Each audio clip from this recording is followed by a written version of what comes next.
Welcome to Empowered by AI, the podcast for women entrepreneurs ready to harness AI to take their businesses to the next level. I'm your host, Michelle Muncie Silva, founder of Innovative AI Studios.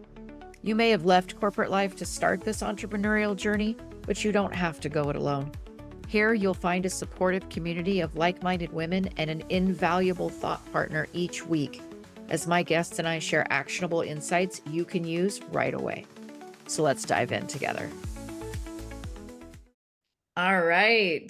I am super excited to talk to you. I've literally been looking forward to this all day long. Oh, that's so lovely. I'm so excited to be here. I am excited to talk to you, and I want to let you introduce yourself to the audience because I know you have quite a bit of time in a more traditional higher education role in Australia, Yeah.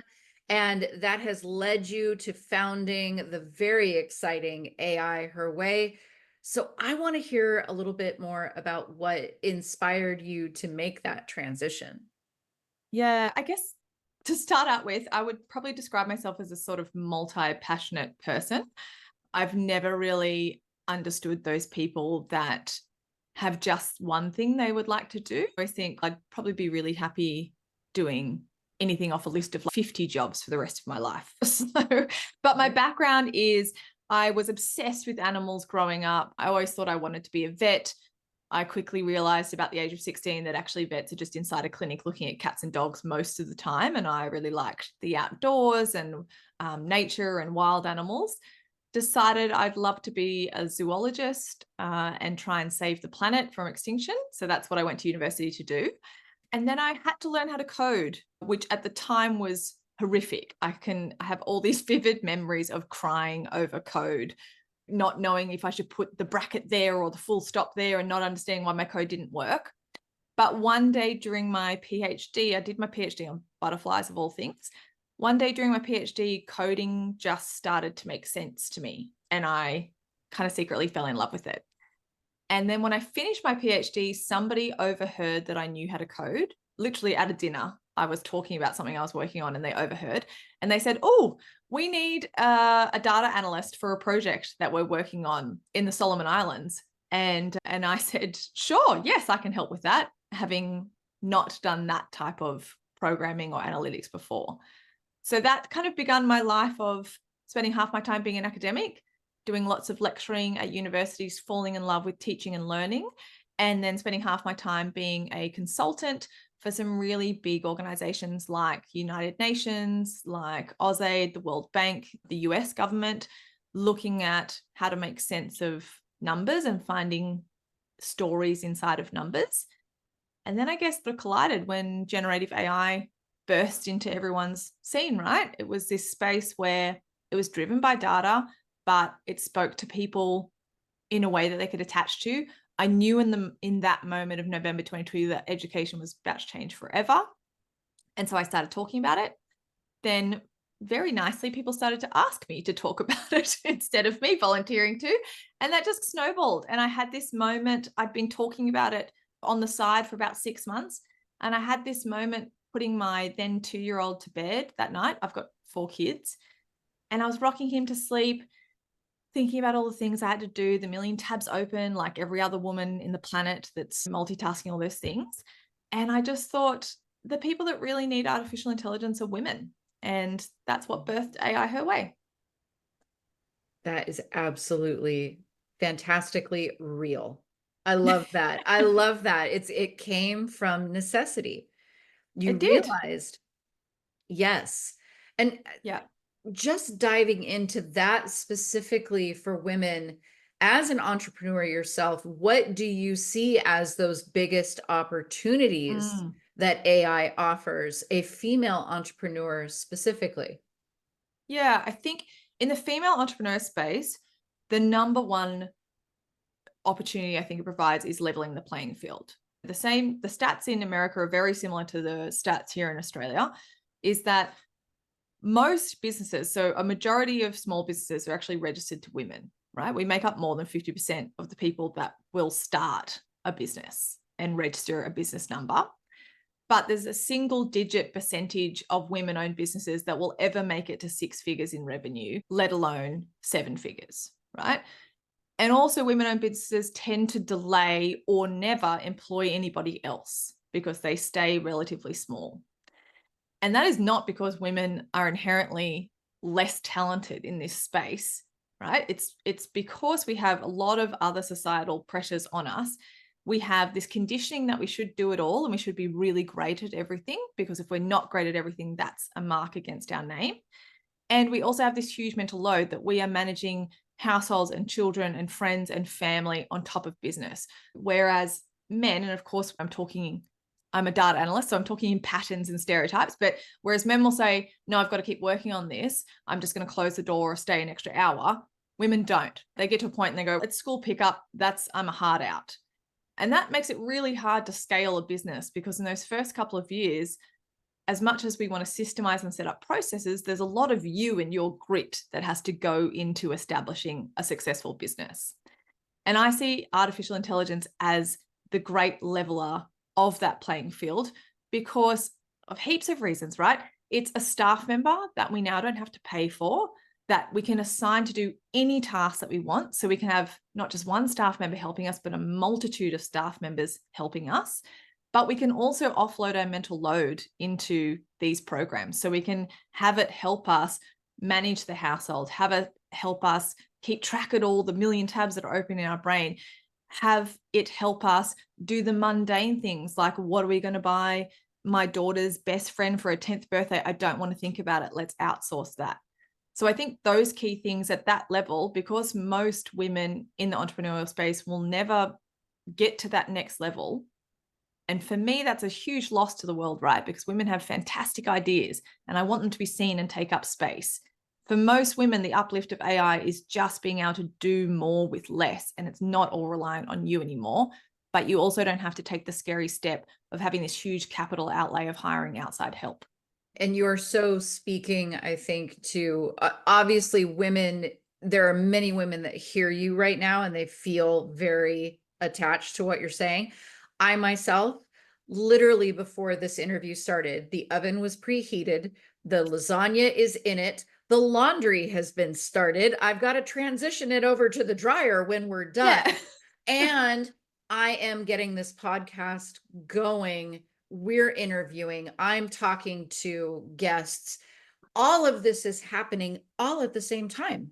You and I mentioned this briefly before recording. It's, if you're not quite sure what you've done, it's because it's all a blur, because we've done all the things. Yes.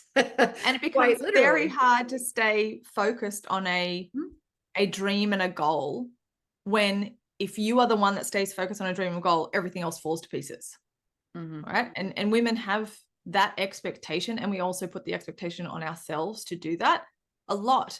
And while I would love all of society to click our fingers and change that expectation, the reality is that moves incrementally through generations. So in the meantime, we can leverage AI to park a lot of those things and actually launch and scale our dreams and take up more space in the world. And even in my own journey, like I am in the AI space.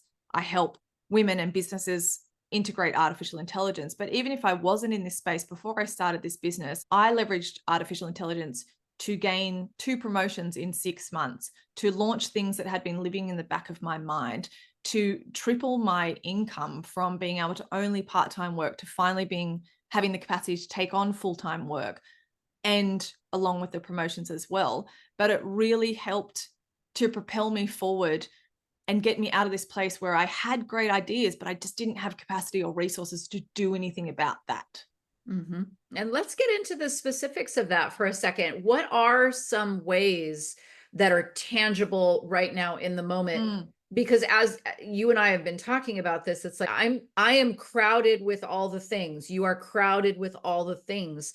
How do you just hang on to something specific? This tangible thing right now, I can use AI to give me more white space, because it can take fill in the blank. That off me. Yeah. Look, when we talk about using AI, there's more than 18,000 generative AI tools on the market. So when we talk about using AI, there's lots of things that we can do with it. I always tell people that the foundation skill is using a large language model. So that's your Chat GPT, Claude, Copilot, Gemini, whatever those big ones on the market are. So most people that are listening will know at least one of those. With those sorts of tools, one of the best ways that I can say this is how you get started with it to offload some of that mental energy and to create some more white space is to talk to it. I find that really reduces the barrier to interaction when we start to have conversations with AI models. So the easiest one to do that with is a Chat GPT app on your phone. For people that have never talked with artificial intelligence before, it has a little headphone symbol when you open it up and you can choose a voice, and then you start having a live conversation with an AI model. The reason why I say that this is a great place to start is because if you're commuting in the car, you're driving kids to sports, you're making dinner, whatever that is, you're running 1,000 errands on behalf of everybody else, you can open up this app and say, hey, I'm Nici. I'm like, I live in Australia. I've got 4 kids. I do this and this. I have so much going on in my head. I just am going to list it all out, and you're going to help me work out what I actually need to concentrate on.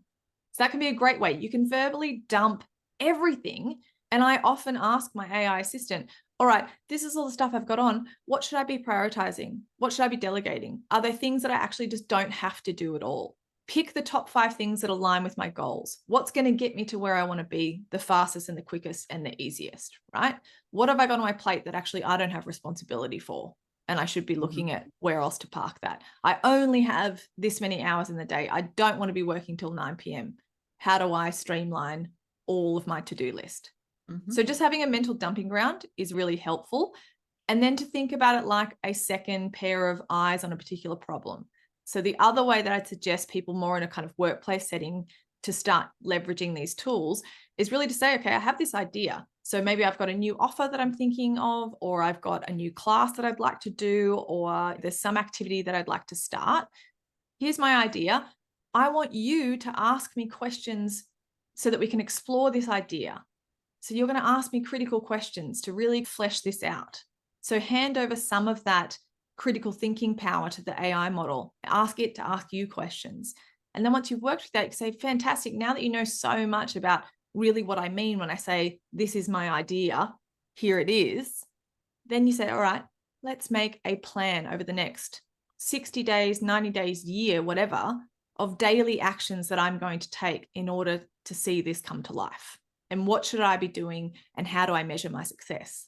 And then you've actually got something really concrete. And you can say, great, I had an hour-long conversation, maybe. I often put it in my earpods while I go for a walk. I've had an hour-long conversation. I get home, it's all transcribed. That's my plan. I literally stick it on my wall behind my computer, and that's what I look at every day. And it relieves so much of that burden of having to decide what to do all the time. It's not all on you. You can compartmentalize a little bit. I absolutely am obsessed with the idea of Chat GPT as a personal assistant, as a thought partner. Absolutely obsessed with that. And I have gotten to a point now where I'm like, you are going to ask me these questions one at a time so that I can answer you. And then that's going to feed me the next question. And then I'm going to answer you, and that's going to feed me, because it will send me 25 questions all at once. And I'm like, oh no, that's just another thing hitting nobody's me. got brain space for that. Love your thinking, but pause. Hold my hand a little bit through this. Right. Give me space to breathe, and I will answer you. Yes. And then it will immediately apologize and restructure. I know. I just always love how polite it is. And even that, like, I get it to give me pep talks, or even just asking, of all the things that we've talked about, what are you noticing are my strengths? Of all the things that we've talked about, how would you describe me as a person? Just little things. Women so often don't reflect. And if they reflect, it's to criticize themselves, not celebrate themselves. So even just having artificial intelligence as a bit of a reality check, like, you most likely are brilliant and doing amazing things. And like we were talking about before, doing way too many things. And it's having a compartmentalized algorithm that, by the way, doesn't care about you. So yes, while it's designed to help, it's not like it's, oh God, I can't possibly hurt Michelle's feelings by telling her that actually she's quite bad at what she does. It's not that aligned to you. So when it says you're an enigmatic person who has fantastic empathy and you're always wondering about how best to help the people that you're working with, that's a real thing that it's noticed with how you've interacted with it. So Yes. take that when you need it. Yeah. Oh, no, for sure. That's absolutely fantastic. Without giving away any specifics, of course, but are there particular success stories that come to mind for you as you consult and work with women-led businesses and AI? Yeah, I think we do a lot of work. I don't know if it's like a bit of a chicken and the egg situation. I don't know if it's because we do a lot of work with women-led businesses that we end up helping a lot of businesses that are guided by social good and wanting to make a positive impact in the world, or if it just so happens that those sorts of businesses also attract women. But we work with a lot of education institutions, a lot of allied health, a lot of businesses that have some sort of social impact element to them. And I think for me, it really comes down to the success about when you alleviate the mental load or the busy work of doing the stuff, it's seeing how these businesses actually get to help more people. Like even just on a little scale, we recently helped a therapist. So she's a solopreneur therapist. We help really large companies too, but she was a solopreneur therapist, and she was in a really key space where there was a lot of reporting associated with every single client that she saw.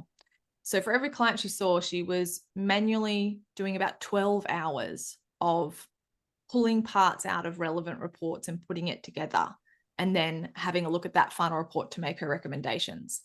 And what we did for her is we designed an AI automation that didn't take away any of the raw data, so she can always quality control check, but the AI automation pulled the relevant parts out of all of these drafts and all of these reports that she was sent and compiled them into that final report to send to her. So even with editing and review time, it reduced that to less than 2 hours every client. Wow. So with that, that automation, sure, that's cool. But the impact is that she's able to see twice as many clients. And when there's a huge shortage on therapists and on psychologists and on access to allied health services, seeing the impact that implementing AI can have on making sure that is more available for the people that really need it, that's a huge success story for me. So it's not about, I love women-owned businesses making more money, because women that have money, they do good things with money. So that's great. And no one should ever apologize for wanting more of that so that they can do good things for their family and the community. But it's also about freeing up people to do more of what they're good at, which makes a positive impact on the world as well. And for me, that's the real sell of helping people by integrating artificial intelligence. Yes, that is huge. That is huge. And you talk about AI in education as well. You talked about that briefly. What are some ways that AI can support women in education, creating those more inclusive learning and leadership environments? Yeah, about 50% of my work is with schools. I come from higher ed background, but my dad was a high school principal. My partner is a primary school teacher. I feel like one teacher in the world of teachers. Very much so. Yeah, I was going to say, teachers listening will know what I'm talking about. Teachers and nurses, they move in packs. So 50% of my work comes with schools. And I think in that space, there's a lot of talk about how chatbots for every student are going to help, and this concept of personalized learning. I'm going to challenge that a little bit. I don't actually think that's the real sell of artificial intelligence in the classroom, because teaching has never necessarily been about that. And when we say personalized learning with AI, it's really just collecting as much data as you can about a kid and then designing an algorithm that speaks to that kid. I feel like we've got problems with that when it comes to social media. So I don't know why it would necessarily translate differently into artificial intelligence, right? The power of teaching is having a human in the room that connects with other humans and is able to support them. So for me, I see the promise of artificial intelligence is not to help every individual child. It's more to create time and space so the teacher can create that connection with the students in a classroom. Okay. So in that sense, we do lots of, people might have heard the term agentic workflows, That's where we build agents with artificial intelligence that can talk to your other tech stacks. So for example, we've got ones for schools that it's looking for when there's a new syllabus released by the Department of Education.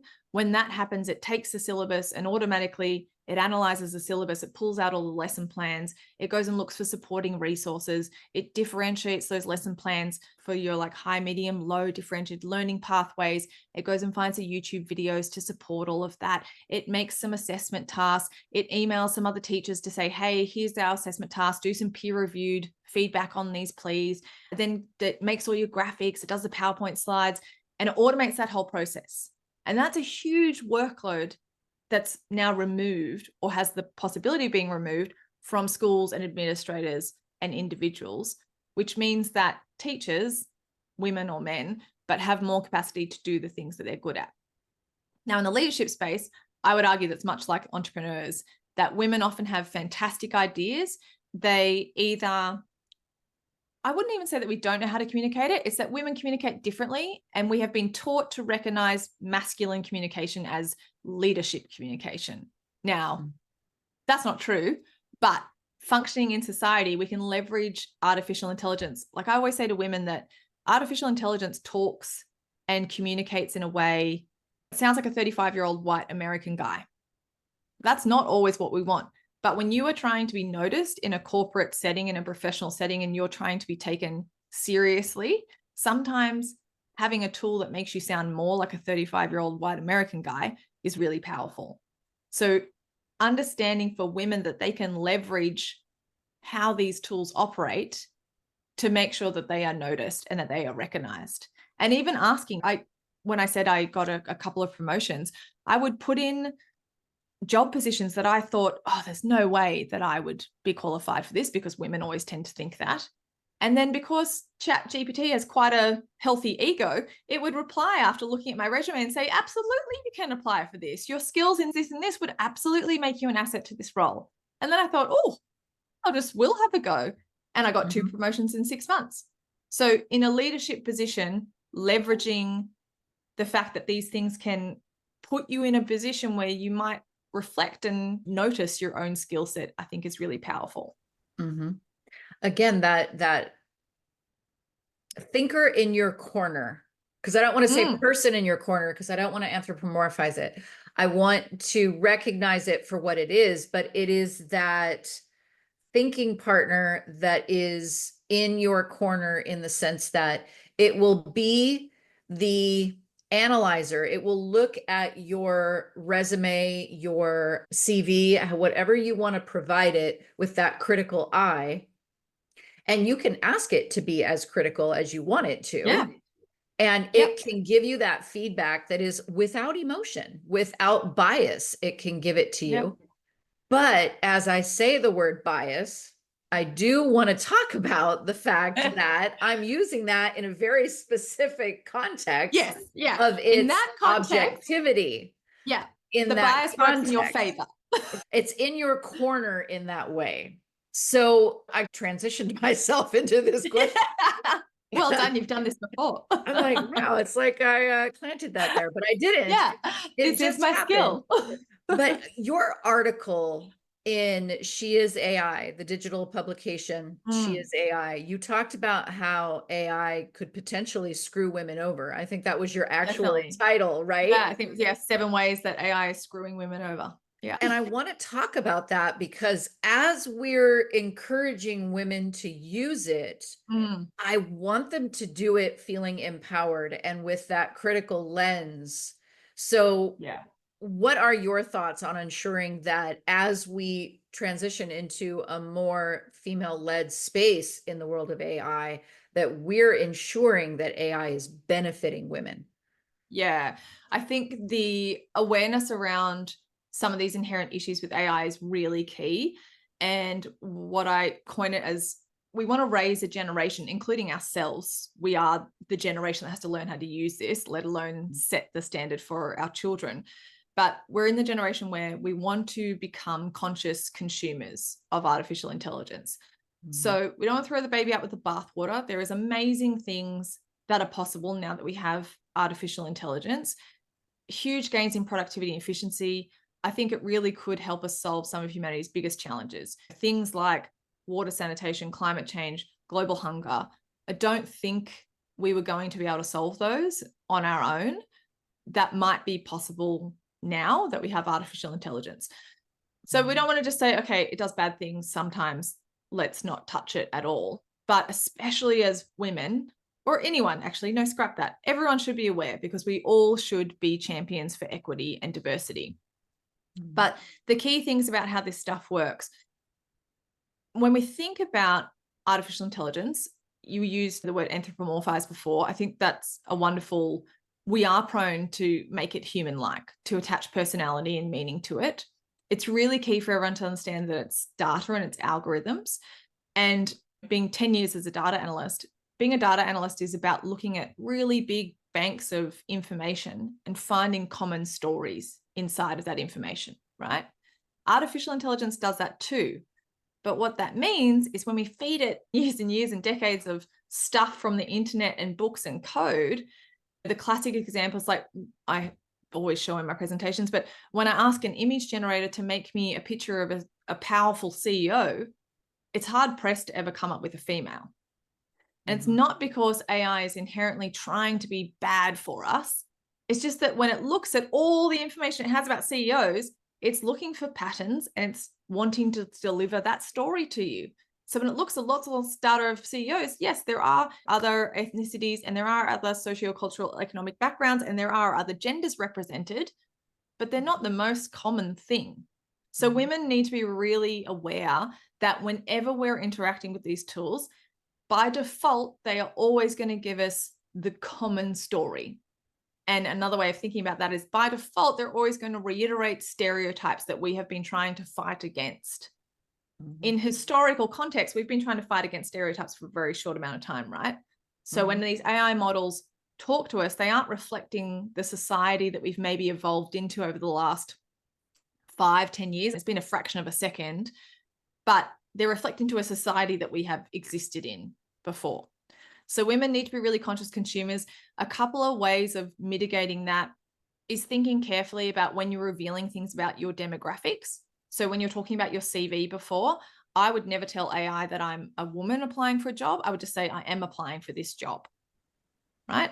Because there's evidence that AI actually will insert various language and suggest different sorts of ways of phrasing your skill set based on your gender. So to remove your identifying information wherever you can. And then also when you're getting a response from artificial intelligence, especially if you're not the expert, if you can't quality control check that information, then ask it, say, all right, that all looks reasonable, but what's a different point of view that you haven't told me about yet? What's another perspective that we could explore here? What are 5 ways of looking at this problem that you haven't proposed to me yet? Because by default, it's always going to present that vanilla common denominator answer unless you ask it otherwise. And then it'll go and retrieve this kind of fringe information. But if you don't know to do that, our whole society is going to start operating based off this vanilla mush in the middle, which is going to potentially take us back about 40 years.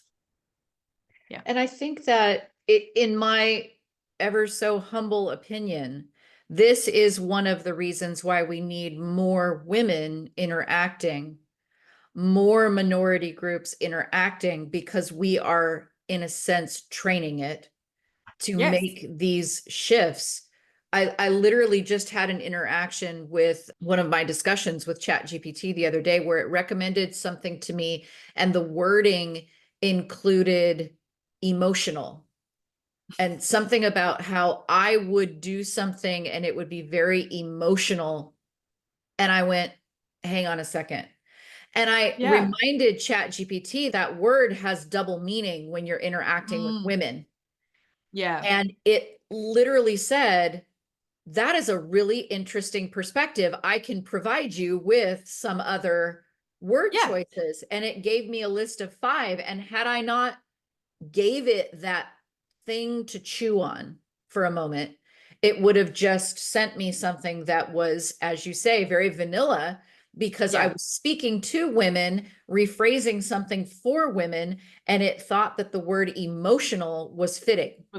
Yeah, good fit. Yeah, it's another story, but we designed a chatbot for a business coach that had a membership kind of hub area for coaching, particularly women that had their own small business. And this chatbot was helping connect the women up to resources inside of the membership so that you knew which module was best for me. And we designed it, and part of its personality was that it was a feminist. And then when it started interacting with people, it was always like, yeah, boss babe, you go get it, honey. And we were like, no, I feel like you've missed the point of what feminism is. And it was just that classic moment of, yeah, this is a 1960s TV sitcom white guy version of like how a feminist would sound. Yes. And it was just that realization of, yeah, these things are not built by women. Like less than 30% of people in machine learning are women. All the big models that we're using aren't owned and made by women inherently. And then you're right, we are training it as users. And still, men are twice as likely to be using AI in a workplace type setting compared to women. Women are much more skeptical for good reason, because we're the ones that kind of worry that it might end the world. But women are much more skeptical. We are slower to pick up new tech because we are constantly told that tech is not for us, and we are more risk adverse, all in the stereotypes, whereas men are out there guns blazing, let me have a look at this thing, I'm just going to use it for whatever I want and not think about it. So then there's more of those guys feeding in all of that information. And yeah, they might, if they're retyping something for a woman, they might think the word emotional is totally fine and never think about it. But women don't. And we might stop and pause. So it's really key that our voices are heard both in the making, but not everyone's going to be in the machine learning industry. And that's totally fine, because you can also have a say as a consumer and a user. You can insert your voice into the model, and then it starts to learn. I think that's one of the huge benefits of being a consumer of it, is that you're giving it that perspective that is completely real world, in the moment, reacting from my perspective. And I love the fact that you said, I'm going to prompt it to give me 5 other perspectives that it's not providing me with right now. I love that. And particularly, we are forced to think about this stuff being in a country outside of America, because obviously when we're talking about lots of things to it, it either, if it's colloquial, it will have no knowledge, but also just even things about using American spelling, or because I do lots of stuff in the education space, using the American grade structure, just little things like that. So it's a little bit more in your face when that's not the way that you operate, but it's there. And I guess the call to action, the call to arms, is the awareness that this stuff, it's always looking for the common denominator and the pattern in the data. And it's been fed lots and lots of data, but it's designed to create stories out of that information. So unless we redirect the story, then yeah, we always just get the same one over and over again. And they're literally saying right now that what we are experiencing in AI is the worst it's ever going to be. It's only getting better from here. So with that in mind, looking ahead, what excites you the most about the intersections of AI and female entrepreneurship? Yeah, I think the leverage that it provides, right? I do really think when we start to talk about agentic workflow and agentic AI, this is where you're essentially, you now, and I mean, the technology is there right now. This is what we build for people, but more and more people will get into this space, and it will become easier and easier to do, I imagine, over the next kind of 6 to 12 months. And so this is where you essentially are creating a staff member with artificial intelligence. So you're creating an autonomous agent that can go and do multiple sets of tasks in a row and make decisions about how best to approach that task based off information, just like a person would, right? That for me provides a massive space where not just women, but any minority group now potentially has capacity to be heard and seen. Because if you have a great idea, that's all you need now. And in fact, my hope is that it will level out the playing field as well, because it's not just about people with lots and lots of money and lots of resources. They can have pretty mediocre ideas, but because they have money and resources, they get leverage and they get seen and they get noticed. Whereas I feel like with the rise of artificial intelligence, because resources is not such a huge dividing element, now it's going to become more and more about your idea and the culture you build and the brand that you build around that idea and that identity that you build around your idea. And I would argue that women are really great at that. And so I think it could be a really exciting space where women are much more noticed and take up much more space and have a lot more power and decision-making platforms because they have all of this stuff at their fingertips. That's my utopian future.